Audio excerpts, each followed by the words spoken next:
Share करूंगी 7 C's of communication. ये 7 C's of communication क्या होते हैं, पहले थोड़ा सा इसको डिफाइन करेंगे। The 7 C's of communication are the 7 characteristics of effective communication. 7 C's का मतलब ये है, ये C है, एक कॉमा लगा है और S लगा है, इसका मतलब ये है वो 7 कैरेक्टरिस्टिक, हर एक जो कैरेक्टरिस्टिक है वो C से शुरू होती है, जैसे क्लैरिटी है, कंक्रीटनेस है, कंप्लीटनेस है, आगे हम उसको पढ़ेंगे। 7 C's ऑफ कम्युनिकेशन का मतलब है are the 7 characteristics of effective communication. वो 7 खुसूसियात हैं, कैरेक्टरिस्टिक्स हैं, वो 7 ऐसी बातें हैं जो कि शामिल होती हैं किसमें, इफेक्टिव कम्युनिकेशन में। इफेक्टिव कम्युनिकेशन का मतलब अच्छी कम्युनिकेशन। अच्छी कम्युनिकेशन की 7 कैरेक्टरिस्टिक्स हैं और उसको 7 C's बोलते हैं।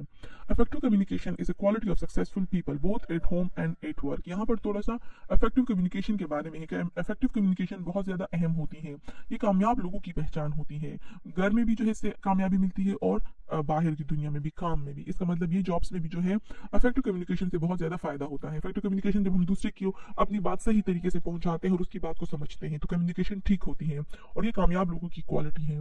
When a speaker or writer conveys a message, it is important that the receiver understands it. जब एक बोलने वाला या लिखने वाला कोई मैसेज कन्वे करता है, देता है, तो ये बहुत जरूरी है कि रिसीवर उसको समझ ले। अगर मैं बोल रही हूँ और आप नहीं समझते हो तो मेरे मैसेज का कोई फायदा नहीं है। तो मैसेज ऐसा होना चाहिए कि रिसीवर उसको समझे। A half understood message can create misunderstanding. और फिर अगर आप कोई मैसेज देते हैं और दूसरा बंदा उसको हाफ अंडरस्टूड करता है, आधा समझता है आधा नहीं समझता है, तो वो और भी ज्यादा जो है मिसअंडरस्टैंडिंग पैदा होती है, गलतफहमी पैदा होती है और भी ज्यादा जो है प्रॉब्लम्स क्रिएट हो सकती है। तो इफेक्टिव कम्युनिकेशन बहुत ज्यादा जरूरी है और इफेक्टिव कम्युनिकेशन की 7 क्वालिटीज है, अगर ये शामिल हो किसी भी कम्युनिकेशन में तो वो इफेक्टिव हो सकती है। Following are the 7 most important principles of effective communication. नीचे दिए गए जो भी प्रिंसिपल्स हैं, जो भी क्वालिटीज है, कैरेक्टरिस्टिक्स है, वे इफेक्टिव कम्युनिकेशन के लिए बहुत ज्यादा जरूरी है। यहाँ पर 7 C's इसको इसलिए कहते हैं, यहाँ पर ये क्लियर है, ये हर एक जो क्वालिटी है ये C से स्टार्ट होती है। Number 1 is clarity, number 2 correctness, 3 completeness, 4 concreteness, 5 conciseness, 6 courtesy, and 7 is consideration. So we'll discuss them one by one. First of all let's come to clarity. Clarity के नाम से ही आपको क्लियर हो गया होगा। क्लैरिटी का मतलब क्लियर होना, एक मैसेज जो क्लियर हो, जो दूसरे बंदे को सही तरीके से जो है पहुंचे और वो उसको समझे। अ message should be clear both in its purpose and content. एक मैसेज को क्लियर होना चाहिए अपने पर्पस में भी और अपने कंटेंट में भी। पर्पस का मतलब ये कि उसको पता हो, रिसीवर को पता हो कि आप उसको ये मैसेज क्यों दे रहे हैं, आपका मकसद क्या है, आप उससे क्या चाहते हैं। एंड कंटेंट, उसका कंटेंट भी क्लियर होना चाहिए, जो आपने लिखा है वो चीज भी क्लियर होनी चाहिए। The receiver of the message should understand the purpose of the message. यही बात आगे एक्सप्लेन की गई है कि वो बंदा जो आपका मैसेज रिसीव कर रहा है उसको पता होना चाहिए कि इस मैसेज का पर्पस क्या है। दैट इज, इसका मतलब ये, why the message has been delivered to him, कि हम उसको ये मैसेज क्यों दे रहे हैं, इसका क्या फायदा है। The content of the message should be clear as well. दो चीजें हैं, दोनों क्लियर हो, पर्पस क्लियर हो, उसको पता हो कि हम उसको क्यों मैसेज दे रहे हैं। दूसरी बात ये कि हम जो मैसेज दे रहे हैं उसका कंटेंट क्लियर, हमने जो लिखा है वो बिल्कुल क्लियर हो। There should be no difficult words used. अगर हमारा मकसद जो है वो सिर्फ अपनी इंफॉर्मेशन कन्वे करना है तो मुश्किल वर्ड्स जो है लिखने की कोई जरूरत नहीं है। The message will be clear if written in simple language and simple structure. Message clear होगा हम उसको सिंपल लैंग्वेज में लिखिए और सिंपल स्ट्रक्चर में लिखिए। स्ट्रक्चर का मतलब ये कि छोटे जुमले इस्तेमाल करें, इजी लंबे लंबे जुमले और लंबे लंबे पैराग्राफ जो है इस्तेमाल ना करें। Long and complicated sentences should be avoided. बहुत लंबे जुमले या बहुत कॉम्प्लिकेटेड जुमले जो है वो लिखने की जरूरत नहीं है, उसको अवॉइड करना चाहिए। इस तरह जो है हमारा मैसेज क्लियर हो सकता है। Second quality is correctness. ये भी आपको नाम से ही क्लियर हो गया होगा। करेक्टनेस, मैसेज सही होना चाहिए, गलत इन्फॉर्मेशन हमने नहीं देनी है। अगर हम किसी को मीटिंग के लिए जो है फॉर एग्जांपल मैसेज करने करते हैं कि इस दिन मीटिंग है, तो हमने सही जगह बतानी है, सही टाइम बताना है, तो कुछ मिस नहीं करना है। मैसेज का जो कंटेंट है वो क्लियर होना चाहिए, ठीक है। A correct message contains correct information delivered in a correct language. Correct message वो होता है जिसमें सही इन्फॉर्मेशन हो और वो सही लैंग्वेज में हो। इसमें फिर दो बातें आ गई हैं, एक जो हम इन्फॉर्मेशन दे रहे हैं वो गलत ना हो, हम उसको मीटिंग के लिए बुला रहे हैं, हम उसको शादी की इन्विटेशन दे रहे हैं, हम गलत डेट ना लिखें, हम गलत जगह ना लिखें, इन्फॉर्मेशन सही हो। दूसरी बात ये वो लैंग्वेज जिसमें हम लिख रहे हैं वो लैंग्वेज सही हो, हम इंग्लिश है, उर्दू है, जो भी लैंग्वेज है वो लैंग्वेज सही यूज करें। An effective message guides the readers receiver, it does not mislead him. एक अच्छा मैसेज जो है वो रिसीवर को गाइड करता है, उसको सही रास्ता दिखाता है, उसको सही बात बताता है। It does not mislead him, वो उसको मिसलीड नहीं करता। अगर हम गलत मैसेज देते हैं तो मैसेज का सारा पर्पस जो है वो उल्टा हो जाता है, बजाय रिसीवर को गाइडेंस मिलने की वो मिसलीड हो जाता है, वो गलत रास्ते पे जाता है। Secondly, it is also important that the language used is free of all kinds of errors. एक तो ये इन्फॉर्मेशन सही हो, हम उसमें कोई गलत इन्फॉर्मेशन ना दें। दूसरी बात ये कि हम जो लैंग्वेज इस्तेमाल करें वो हर किस्म की गलतियों से साफ हो। There should be no spelling और ग्रामेटिकल मिस्टेक्स। हमें चेक करना चाहिए अपने मैसेज को कि उसमें कोई स्पेलिंग मिस्टेक ना हो या ग्रामेटिकल मिस्टेक्स ना हो। Using incorrect language reduces the reliability of a message. अगर हम गलत लैंग्वेज इस्तेमाल करेंगे तो हमारे मैसेज की जो रिलायबिलिटी है, जो उस पर एतबार है, वो लोगों का कम हो जाएगा।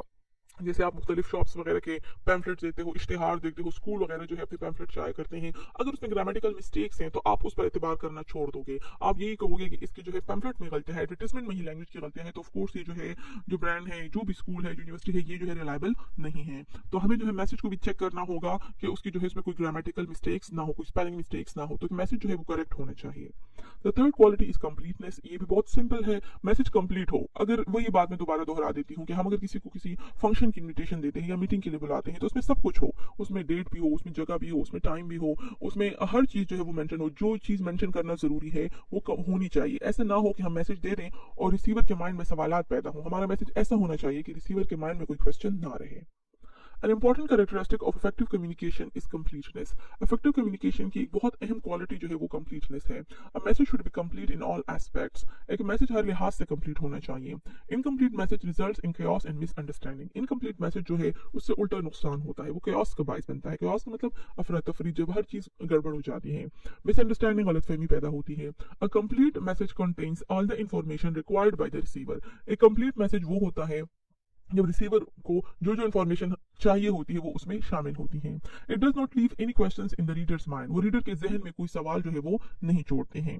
तो एक अच्छा मैसेज वो होता है जो हर लिहाज से कंप्लीट हो, जिससे रिसीवर जो है वो सेटिस्फाई हो सके और उसको मैसेज की समझ आ सके।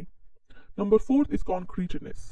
Concrete means solid. कंक्रीट का मतलब आपको पता भी होगा, सॉलिड, एक सॉलिड चीज, एक मजबूत चीज। A concrete message is supported with specific facts and figures. एक कंक्रीट मैसेज जो है वो सपोर्ट वो होता है जिसमें स्पेसिफिक फैक्ट्स और फिगर्स हो, स्पेसिफिक खास पर्टिकुलर फैक्ट्स हो, फिगर्स हो, वर्ड्स हो, नंबर्स हो। मैं आपको आगे ये एक्सप्लेन करती हूँ। It contain word that are clear and leaves no space for confusion. Concrete message वो होता है जिसमें ऐसे अल्फाज हो जो क्लियर हो और जो कंफ्यूजन के लिए कोई जगह न छोड़े। Concrete messages are particular not general. Concrete message जो होते हैं वो पर्टिकुलर होते हैं, वो जनरल नहीं होते हैं। जैसे मैं जो है आपको इसकी ये मिसाल दूं कि कोई बंदा है, आमतौर पर जो सियासतदान होते हैं वो अल्फाज के साथ खेलते हैं, ठीक है, वो कंक्रीट स्टेप्स नहीं उठाते हैं, सॉलिड स्टेप्स नहीं उठाते हैं। जैसे फॉर एग्जांपल वो कहें कि मुल्क में जो है गुर्बत खत्म होनी चाहिए और हमें जो है तनख्वाहें बढ़ानी चाहिए और हमें जो है ये वाला काम करना चाहिए, कारोबार के लोगों के लिए इस तरह का काम करना चाहिए, स्टूडेंट्स के लिए ये होना चाहिए, एक अच्छे मुमलिकत में स्टूडेंट्स के लिए ये फैसिलिटीज होती है। अब ये जनरल है, ये होना चाहिए, ये करना चाहिए, इस तरह होता है, ये जनरल है, ये कंक्रीट नहीं है। कंक्रीट तब होगा जब वो कहेगा कि हम जो है ये कर रहे हैं स्टूडेंट्स के लिए, इस डेट से हम उनको जो है इतना स्कॉलरशिप दे रहे हैं, हम डॉक्टर्स के लिए ये कर रहे हैं, हम टीचर्स के लिए इतनी तनख्वाह बढ़ा रहे हैं। ये कंक्रीटनेस होती है। बट जो कंक्रीट मैसेज नहीं होता है वो हवाई बातें होती है, वो जनरल बातें होती हैं, जिससे जो रीडर के जहन में सिर्फ और सिर्फ कंफ्यूजन रह जाती है। उनको पता नहीं होता है कि अब हम कहाँ जाएं या इस मैसेज का क्या मतलब था। जैसे फॉर एग्जांपल कोई टीचर आती है स्टूडेंट्स को कहती है कि आपके असाइनमेंट्स भी होने चाहिए और आपके जो है प्रेजेंटेशन भी होंगी, ठीक है, असाइनमेंट्स भी होंगी, प्रेजेंटेशंस भी होंगी और एग्जाम भी हो सकता है हो जाए। लेकिन ये सारी जो है कंक्रीट मैसेज नहीं है, वो उसको जनरल बातें बता रही है, पर्टिकुलर वो कि वो उसको कहे कि ये वाला टेस्ट है इस डेट को मिलूंगी, ये वाली असाइनमेंट है इस डेट को मिलूंगी और वो उनको असाइनमेंट्स प्रोवाइड करे, तो वो कंक्रीट होती है। और जनरल हवाई बातें हो जाती है, वो कंक्रीट नहीं होती, वो सॉलिड नहीं होती है। होपफुली ये थोड़ा सा वो है टेक्निकल सा है, होपफुली आपको क्लियर हुआ होगा। Next is conciseness. Conciseness means brief but complete. Concise message वो होता है जिसमें अल्फाज तो थोड़े होते हैं लेकिन वो मुकम्मल होता है, बार बार बातें नहीं दोहराई जाती, बार बार एक ही चीज को मुख्तलिफ एंगल से नहीं बताया जाता। Concise message provide short and essential communication in limited words. Concise message वो होता है जिसमें शॉर्ट कम्युनिकेशन होती है, एसेंशियल जरूरी बातें वो बताई जाती हैं, इन लिमिटेड वर्ड्स थोड़े अल्फाज में। It avoids unnecessary words and repetition. इसमें अननेसेसरी वर्ड्स नहीं होते हैं, रिपीटिशन नहीं होती है, बार बार एक बात को नहीं बताना चाहिए। Extra details in use of many words can lead to confusion and boredom. Extra detail, फजूल की बात करना, जिसमें कुछ इजाफी बातें करना, इजाफी डिटेल्स बताना जिसकी जरूरत ना हो, ऐसी बात नहीं करनी चाहिए। And use of many words can lead to confusion and boredom. और अगर बहुत ज्यादा अल्फाज का हम इस्तेमाल करेंगे मैसेज में तो उससे कंफ्यूजन पैदा हो सकती है और दूसरा बंदा बोर हो सकता है। अगर बार बार हम एक ही चीज रिपीट करें तो दूसरा बंदा हमारे मैसेज में कोई इंटरेस्ट नहीं लेगा। Next is consideration. Consideration in communication means to be sympathetic with the audience background, mindset, interest and education. Consideration का मतलब होता है ख्याल रखना, दूसरे बंदे का ख्याल रखना।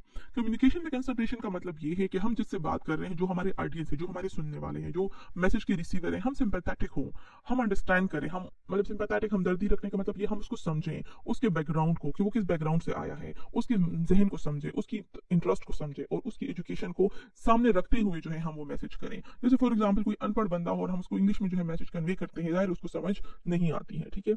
हमने उसके बैकग्राउंड को देखना है, उसके माइंडसेट को देखना है। हम कन्विंसिंग हो सकते हैं, हम दूसरे बंदे से अपनी बात मनवा सकते हैं अगर हमें बात करने का तरीका आए, हमें उसके माइंडसेट का पता हो कि उसको कौन सी बात अच्छी लगेगी, कौन सी बात अच्छी नहीं लगेगी। अगर हम उसमें उसका इंटरेस्ट भी देखें, हम ऐसा मैसेज कन्वे करें कि हम उसको इससे भी करें। जैसे फॉर एग्जाम्पल मैं स्टूडेंट्स को ये एग्जाम्पल देती हूँ कि अगर आप जो अपने प्रिंसिपल से पिकनिक की इजाजत लेना चाहते हैं, ठीक है, तो आप उसके माइंडसेट को देखिए कि प्रिंसिपल को किस चीज में इंटरेस्ट है। आप उनसे कहें कि इससे हमारी स्टडीज में भी हमारी हेल्प होगी, हमारे जो है एग्जाम हो गए हैं, हम बहुत बोर हो गए हैं, हमें स्टडीज में इंटरेस्ट नहीं है, अगर हम जाएंगे पिकनिक पे तो हमारे जो है हमें स्टडीज की तरफ ध्यान जाएगा, ठीक है। तो वो माइंड सेट उसको देखे कि वो क्या चाहता है। सिर्फ ये मत कहें कि हम एंजॉय करना चाहते हैं और हम जाएंगे हमें बहुत मजा आएगा। उसको मैसेज को इस तरह करें कि वो दूसरे बंदे के जहन को आप पढ़ें, उसके इंटरेस्ट को भी देखें कि उसमें उसका क्या इंटरेस्ट हो सकता है। एजुकेशन, दूसरे बंदे के एजुकेशन लेवल को भी आप देखें कि क्या वो आपकी बात को समझ पाएगा या नहीं समझ पाएगा। अगर वो हाईली एजुकेटेड है तो उससे उसी लहजे में बात करनी चाहिए, मतलब मैनर से, तरीके से, एटिकेट से, ठीक है। और अगर वो लेस एजुकेटेड है या उसका स्टाइल जो है मैनर्स और एटिकेट्स वाला नहीं है तो फिर आपके मैनर्स और एटिकेट्स का उस पर कोई असर नहीं होगा। दूसरे के लेवल के मुताबिक बात करनी चाहिए, ये है consideration. Considerate communication does not hurt the audience, rather it takes care of the audience self respect and emotions.